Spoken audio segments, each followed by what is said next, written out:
क्या एक भारतीय नर्स जिसने अपने परिवार के लिए विदेश में नौकरी की, अब यमन की जेल में अपनी आखिरी सांसें गिन रही है? क्या भारत की बेटी को फांसी से बचाया जा सकता है? नमस्कार दोस्तों, आज हम आपको बताने जा रहे हैं एक ऐसी महिला की कहानी जिसने अपने सपनों को साकार करने के लिए यमन के रुख किया, लेकिन अब वही देश उसे मौत की सज़ा देने जा रहा है।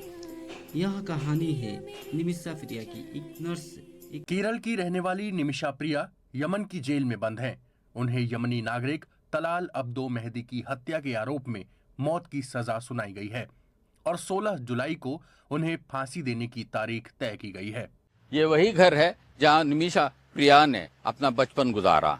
इस गांव का नाम है नेनमणि पुंगयम, जो केरला के पालक्काड जिले के कोलंगोड शहर के बहुत करीब है। निमिषा प्रिया को एक हत्या के मामले में यमन में 16 जुलाई को फांसी देने की घोषणा हो चुकी है।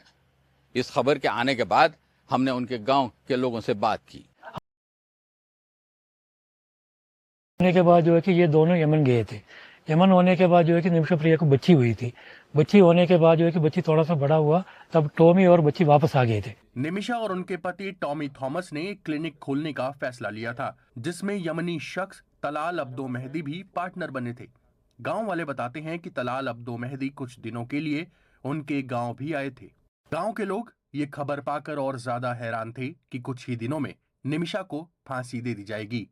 वो मानते हैं कि निमिषा प्रिया को बख्श देना चाहिए।